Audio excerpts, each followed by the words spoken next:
Бірінші есептен баста. Сұрақ белгісінің орнына сәйкес келетін санды табыңыз. Көрініп тұр ма экран нормально?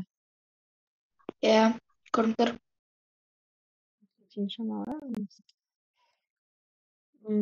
Так, бізге 2, 5, 17 былай тұр, иә? Так, мына екеуінің арасы қанша болып тұр бізге? 3. Болып тұр, иә, қазір.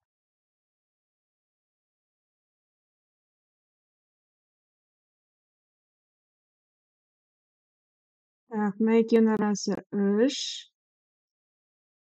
Так, мына екеуінің арасы қандай болып тұр? 3-ке көбейтіп плюс 2 болып тұр, иә? Иә.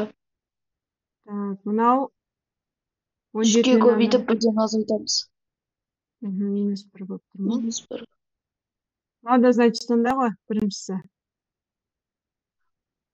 3-ке көбейтіп 1-ді азайтып тұр ғой, мәнекей, иә? 3-ке көбейтіп 1-ден азайтамыз. Так, значит, мынау сан бізде қандай болады? Келесісі 3-ке көбейтіп 2-ні қосу керек. 3-ке көбейтіп 2-ке қосамыз. Ол қандай сан? Белгісінің орнына 150, иә? 152. Ответі С болады. Кеттік, ары қарай кеттік. Келесі есеп. X плюс Y-тің мәнін табыңыз дейді. Так. Мынандай кесте берілсе, в основном қосынды беріледі. Мына үшеуін қосайықшы. 17, 20 болып тұр, дұрыс па? 20. Так, мынаның астын қосып көрейік. 14, тоже 20. Значит, 20 болу үшін X нешеге тең болу керек? 8. 8-ге тең болу керек. Значит, бұлай да 20 болады. Тура сондай мынаны да жасаймыз. Мынау қанша болар екен? 18, 20. Мынау да 20 ма? Y неше болу керек 20 болу үшін? 6. 6? Жақсы. Бізге 8 бен 6-ны қосу керек, иә? X-іміз 8-ге тең, Y-іміз 6-ға тең. Қоссақ 14 бола ма? Д болады екен ответ, иә? Ары қарай кеттік.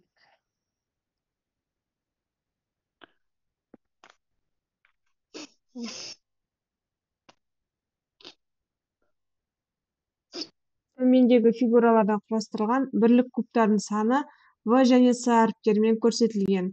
В көбейтілген С минус В плюс С. Осын табу керек бізге. Так, ол үшін кубтарды санауымыз керек қой бізге. Мыналар білеміз, мынандай қосылып тұрғандан.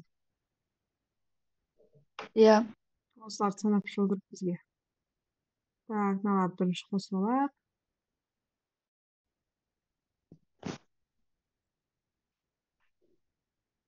Так, санасақ, неше үштік шығады екен, соны байқап көру керек. Так, міне. 1, 2, 3, 4, 5, 6, 7, 8, 9, 10, 11, 12, 13. Бұда 13 үштік болып тұр, иә? Соны артында бар 13-ті 13-ке қосамыз. Жоқ, артында жоқ, бірақ қатар тұр ғой. Мен артында жоқ қой, ары қарай. Бірақ қатар тұр, иә? Аха. Сыны санап шыға ғой, сыда да бірақ қатар. 1, 2, 3, 4, 5, 6. Аха, 6. Значит, мынау теңдікпен істейміз. В мен сыны көбейт дейді. 13-ті көбейтеміз 6-ға, азайтамыз В-ны 13-ті, қосамыз С 6-ға. 6-ны 13-ке көбейтетін болсақ, 10-ды 6-ға көбейтеміз 60, 12. 18. 12. Қалай 12 болады? 13-ті 6-ға көбейтеміз. 78 ғой. 78 көбейткен кезде. Иә. Азайтамын 13-ті. 78-ден 13-ті азайтамын. 65. Оған қосамын 1-ді. 71 болды ма? 71. Ары қарай кеттік.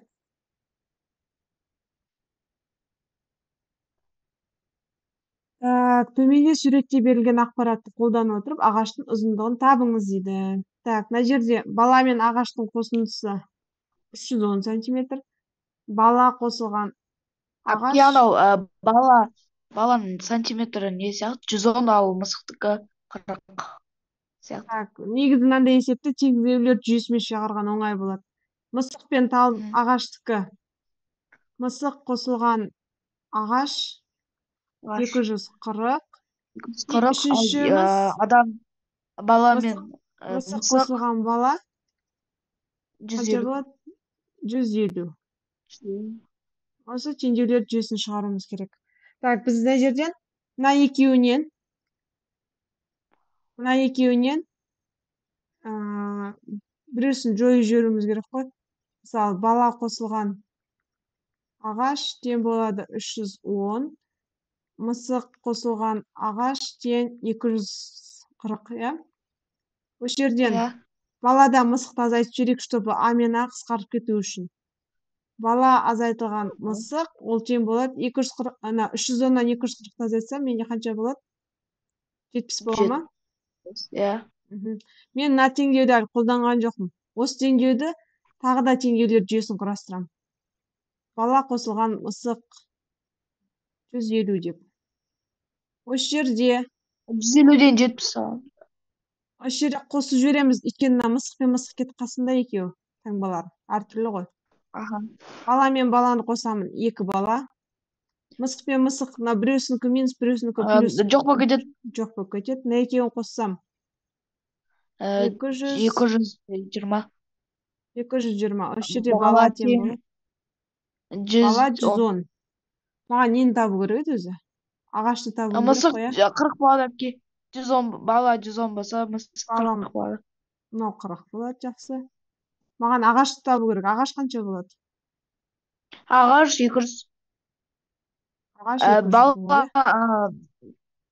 мына жерге апарып қойсам, мына жер менде 110 болса, ағаш менде баланы 310-нан азайтамыз, өзі ағашы.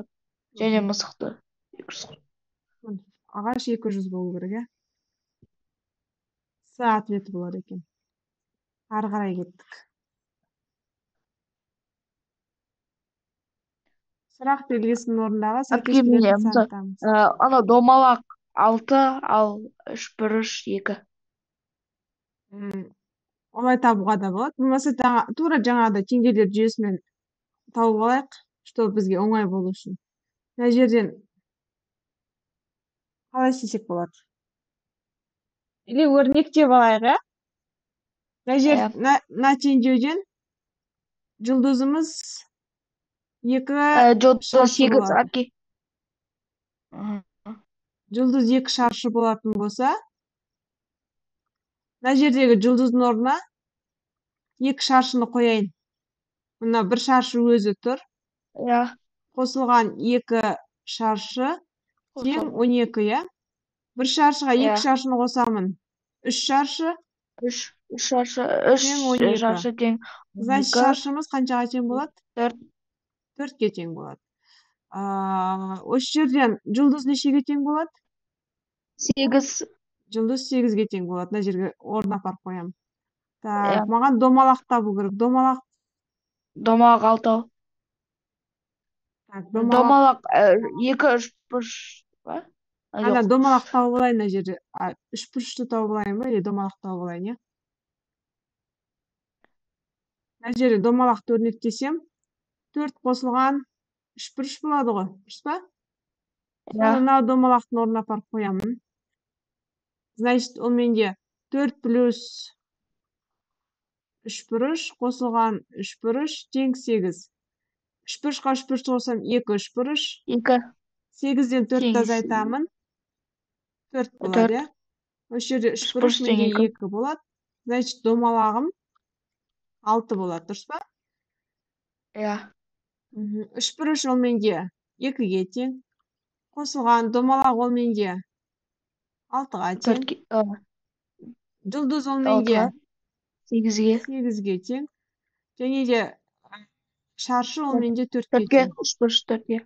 Так, мына екеуін қосамын. 4 әпке. Аха, нөл сонда. болып кетеді, 8 мен 8 4. Мгм. 4 шығады екен.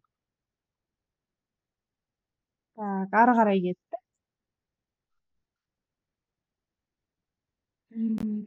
Так, Кейбір жерде мынау 55-ті 55-ті 55, қосамыз 87-ге.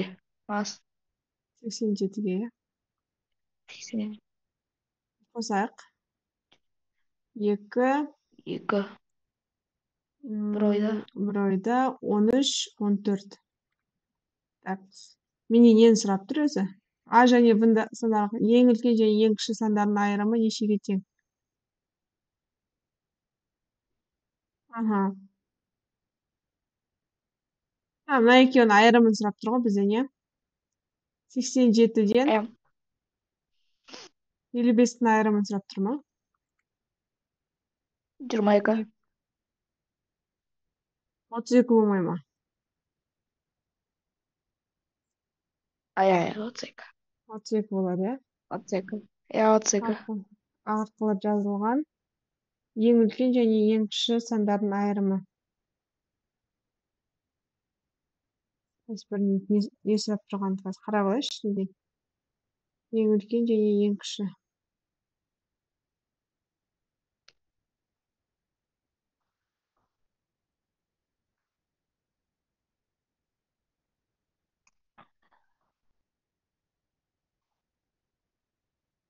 Ал бізде точно 55 болады, потому что одан басқа сан бола алмайды ғой.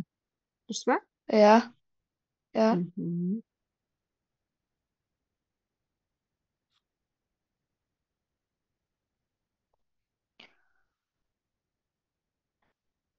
Так. Айырымы.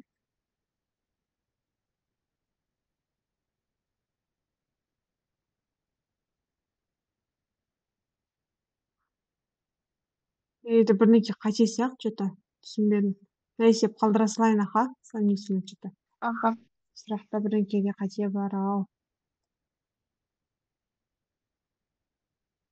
Так. Әр пунктты ашатын бір кілт бар. Сұрақ белгісінде, так, былай жазып алған ыңғайлы болады мынандай есеп кезде. АКТ НТК, екіншісі, одан кейін үшіншісі тан, одан кейін МКТ и НКА. НКА. И осыған сәйкес бізде сандар бар, иә? 645, 634, 143 және де 543. Так, мына жерде былай істейміз, қара.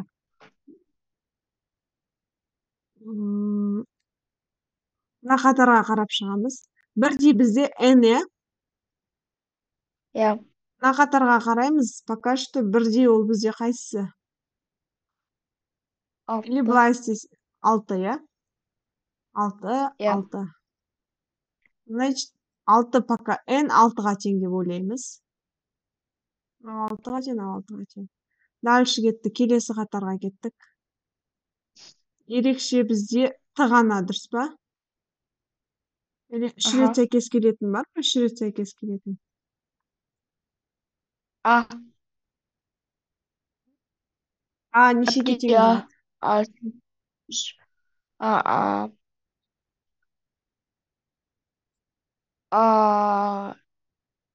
Үшке? Үшке тең болады. Үшке тең болады ма? А деген біреу ғана ма? Аха. Мынау 3-ке тең болады, иә, значит. Мынау қатарда А деген бар, тағы да жоқ қой, иә, басқа. 4-ші. Ары қарай кеттік. А 3-ке тең болсын. Мен дұрыс жаздым ба? АКТ, НТК, тан, МКТ, НКА. Ары қарай кеттік.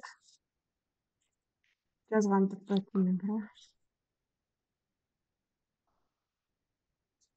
К. Капки. Кали. Бір ақ рет кездеседі ғой тогда не бола ма? Бір болып қалған ма? қайсысы Бір болып м ба міне М. міне осы жерден бастайық та әңгімені. Значит, мынау бір болса бәсе былай істегенбіз қате болып қалайын деп тұр ғой. Ойбай, мен бір ашып тастадым ба. Тұра берсін сонда. Мынау бір болады, значит, иә. Мынау бір болады. Значит, мынау бізде общий 143 деген сөз, дұрыс па? Біреу жалғыз болған үшін. Бұл 143 болса, значит, к бізде 4-ке тең. Мынау 4-ке тең болса, значит, мынау, иә, 634. Мынау мынаған тең. Так, мынау мынаған тең. Ары қарай кеттік. 645, ана НК 645-ке тең. 645, мынау ма? Аха. 645. Бізде тағы не қалды? 543. Тан неге тең болды бізде? 543 па? Иә. А бізде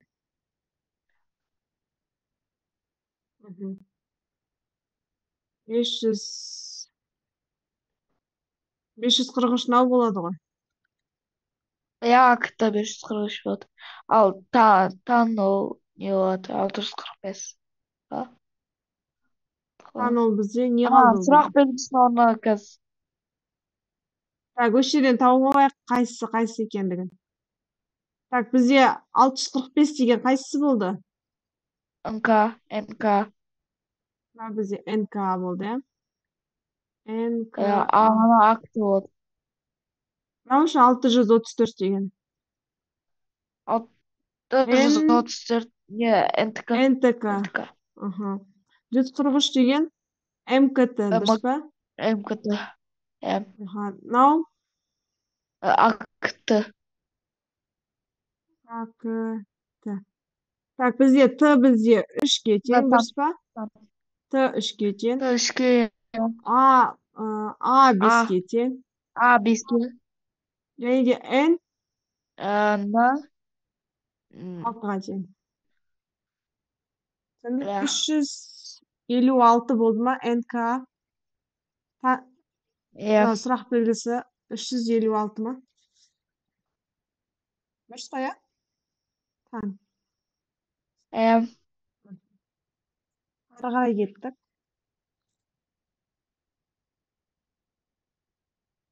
Төмендегі сандар белгілі бір ереже бойынша жазылған логикалық тізбекті бұзатын санды табыңыз. Так, мынандай есеп берілген кезде қараймыз, қосамыз, азайтамыз, есепті шығарып көреміз жалпы. Қалай шығады екен? Егер тізбекте ешқандай нәрсе 5-ке қосамыз, так, көрейік. 3-тен азайтам.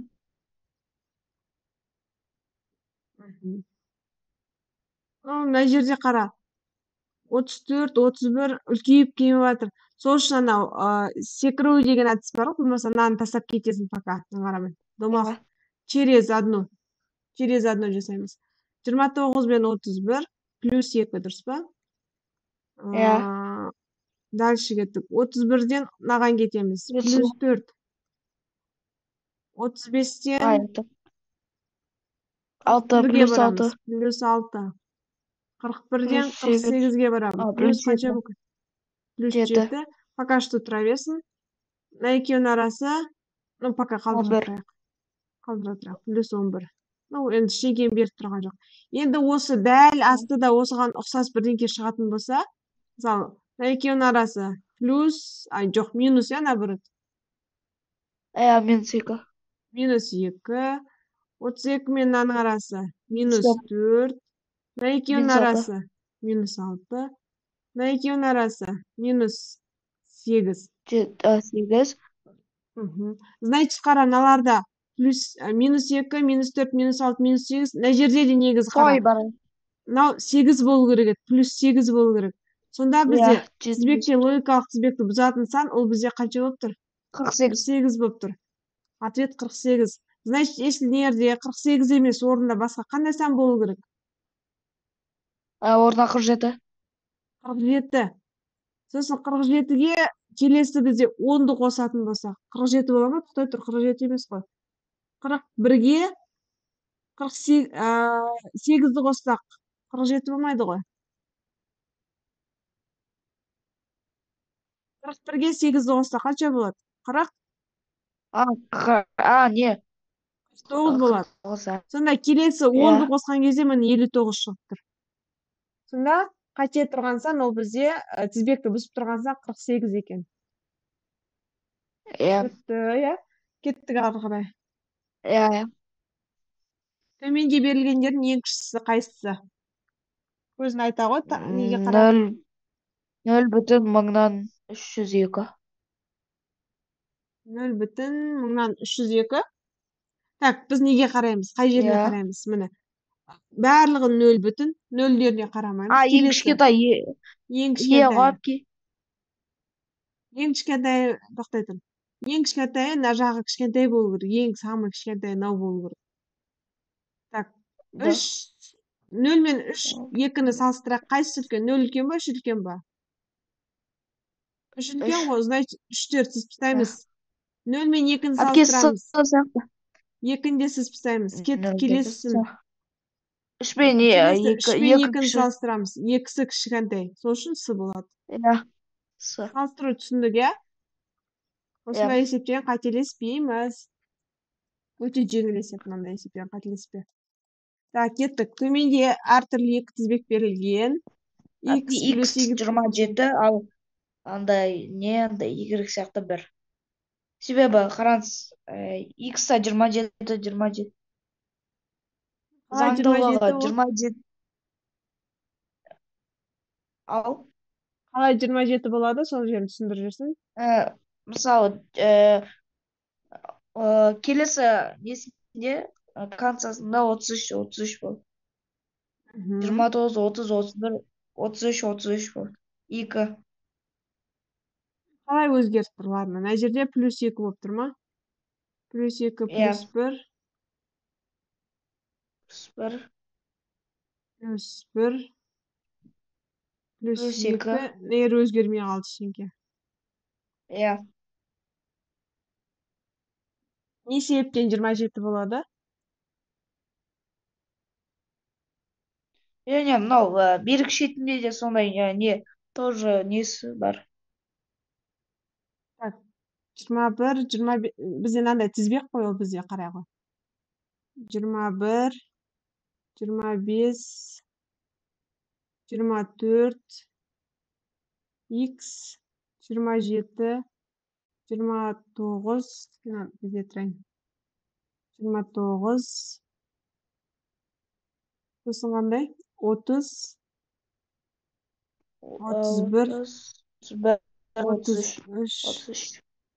Так, мынандай берілсе, непонятный қара. Қоссаң, азайтсаң шенке шықпайды. Сол үшін бағанағыдай былай. Мына екеуінің арасы қанша болып тұр? Плюс 3, мынамен арасы плюс 3. Мынаның арасы плюс 3. Мынаның арасы плюс 3. Осылай кел. Енді астына қараймыз. Астында X пен пока белгісіз, мына жерді анықтай алмаймыз қандай. Мына екеуін де анықтай алмаймыз. Так, мына екеуінің арасы қандай болып тұр? Плюс 2.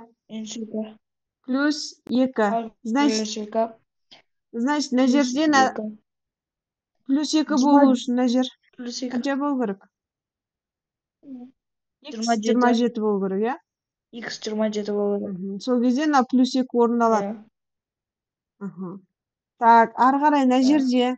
Ненің бұл жерден бірге 2-ні көбейтіп бірге қосты. 3-ті 2-ге көбейтіп бірге қосты. Дұрыс айтасың, оңайырақ, бұл жерде. Так, мына жерде көбейтеміз 2-ге плюс 1. Дәл осы орындалады. Көбейтеміз 2-ге плюс 1. Көбейтеміз 2-ге плюс 1. Значит, мына жерде қай санды көбейту керек, чтобы 3 шығу үшін? 2-ге көбейтіп 1-ді қосқан кезде ол 1 болу керек, 1-ді көбейтеміз 2-ге, қосамыз 1-ді, енді 3 шығады. Так, тауып алдық. X-ім менде 27, Y-ім 1-ге тең болды. Бізге нені сұрап тұр? X плюс Y тауып тұр. 27 қосылған 1, Менде шығады 28. 28. 28. Өте 8. жақсы. Ары қарай кеттік.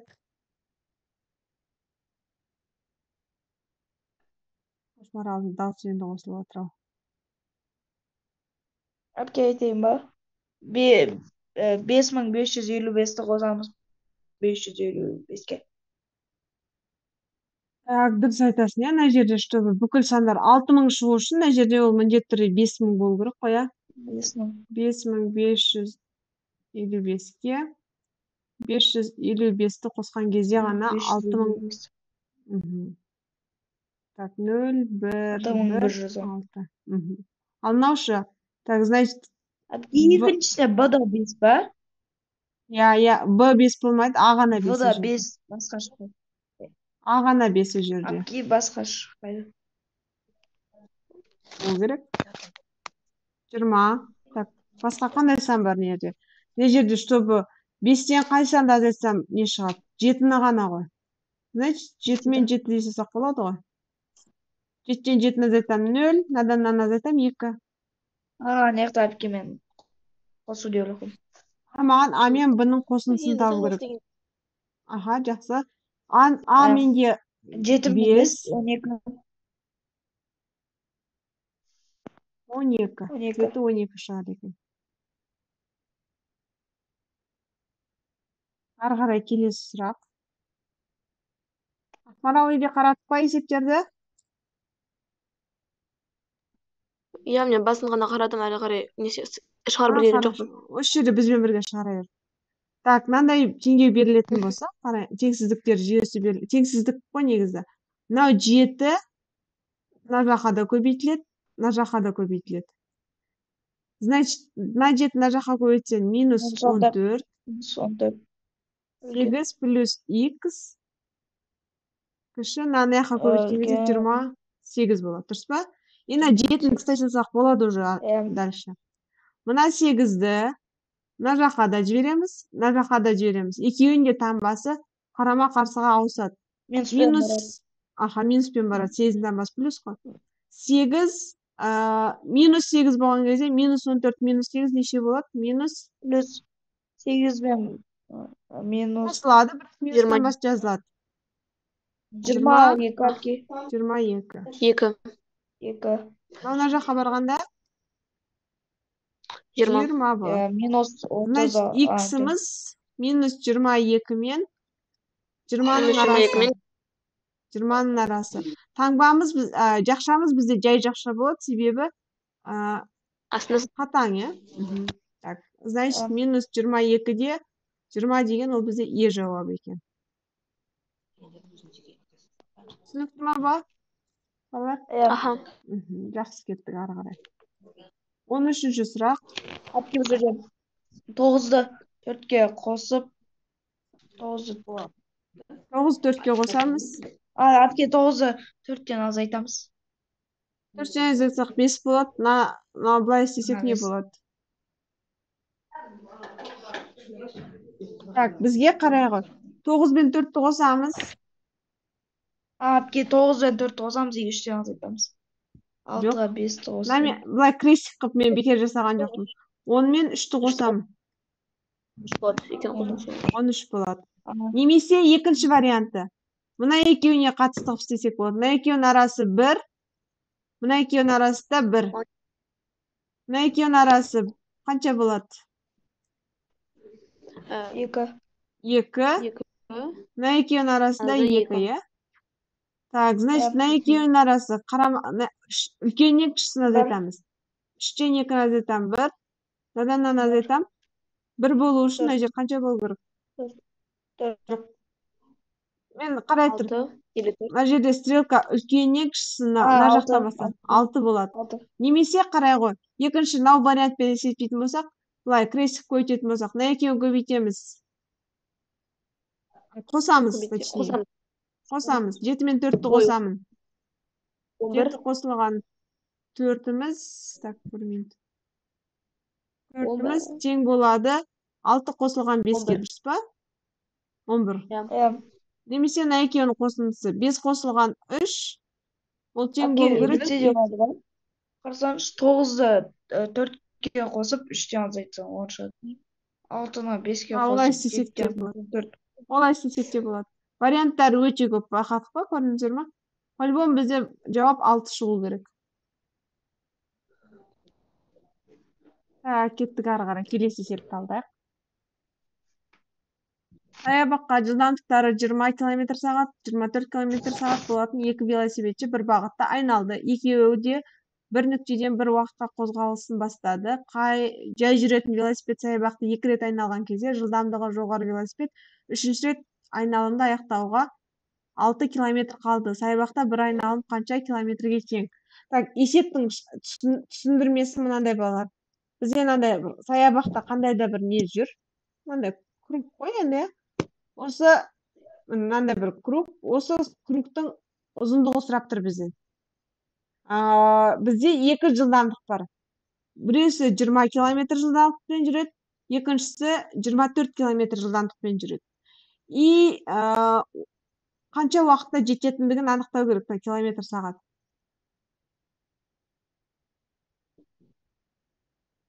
Километр сағат. Так, мынандай мысалы, бір круг жасаған кезде, жоқ, 2 рет айналған дейді. Мынау 2 рет айналады дейді. 2 рет айналады. Толық 2 рет айналған кезде, мынау осындай кругқа кішкене жетпейтін, мына жер жетпей қалатын 6 километр. Басқа түспей жазайыншы. Есептің мағынасы бар ғой, балалар. Оқытып қоя, мына жер 6 километр. Қандай да бір S жылдамдық, S жол жүреді ғой. Мынау S жол жүреді. Мынау да S, әрқайсысы S. Мынау S плюс 6, я. Сонда қараймыз балалар.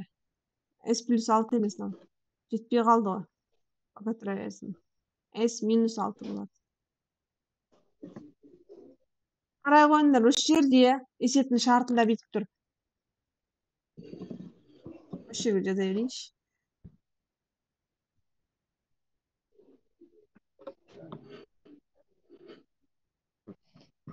Есептің мағынасын түсіндік қой, я? Не сұрап тұрған бізден? Мынау 2S жол жүреді. Мынау қанша? 2S 3S'ке жетпейді, я? 3S'ке жетпей қалады. 3S'ке 6 километр жетпей қалады. Мына айтатын жер есептің шартында айтып тұр. 6 километр жетпей қалды дейді.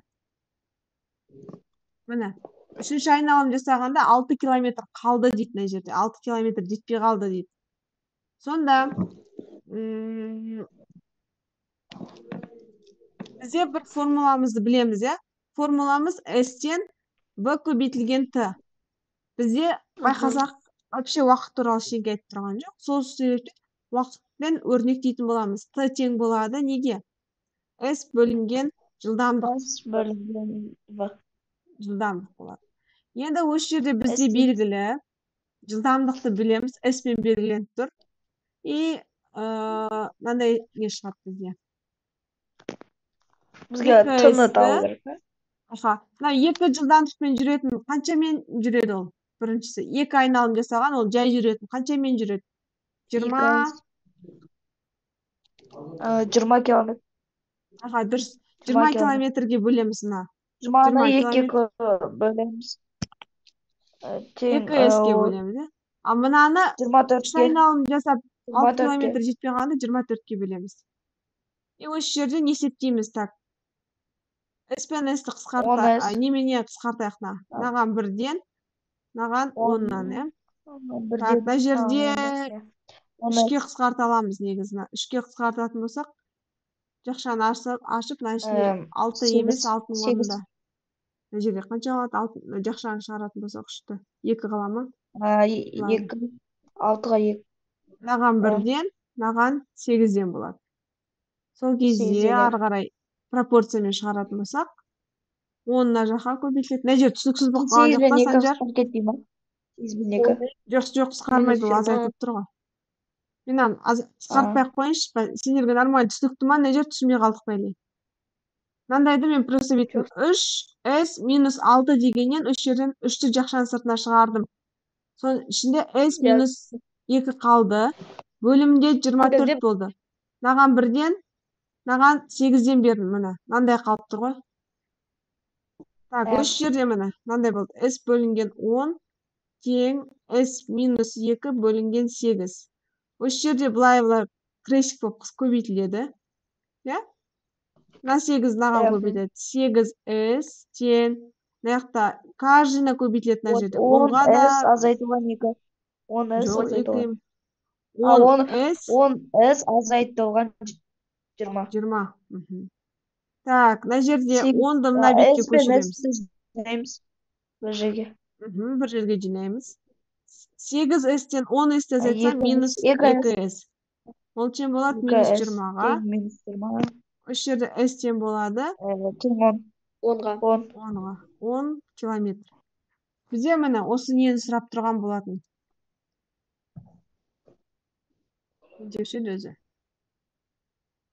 Бір айналым неше километрге тең? Бір айналым 10 километрге тең. Түсінікті ма? Паузаға қойып, стопқа қойып, қайттан қарайсыздар ғой неге? Мен маған сақтаймын. Аха. Иә. Кеттік ары қарай келесі теңдеу тезірек шапсақ. Так, мына жерде ортақ біз бөлімге келтіреміз. ортақ бөлім береміз. Маған 4-тен, маған 5-тен, маған 2-ден. 20. Әпке 20. Так. Общий 20-дан береміз ба? 6-ға 20-дан. 6-ға Маған 20-дан. 20-дан, маған 10-дан. 10-дан. И бөлімін тастап кетеміз, да? Хорошо. 4 каждыйына көбейтіледі. Давайте есептеп. 12x плюс 12x қосылған 20 қосылған 45x азайтылған 25 тең 120 тең 120 қосылған 30x қосылған 10x. x-тар бір жаққа, сандар бір жаққа жинайық. X-ті бір жерге жинаймыз. X-тен. Мыналарды қосайық. 12-ке 45-ті қосамыз. X қосылған 57. 57x. На минус 30-ды на бетке көшіріп алайық. Минус 30x.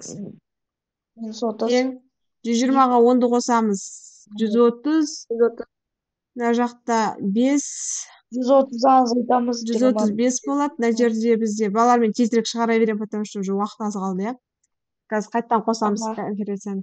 Мына жерде азайтайық 27 болады. 27x тең 135. X тең болады 5-ке. Міне. 5. Жақсы, қайтадан қосам конференцияны. Жақсы ма? Аха.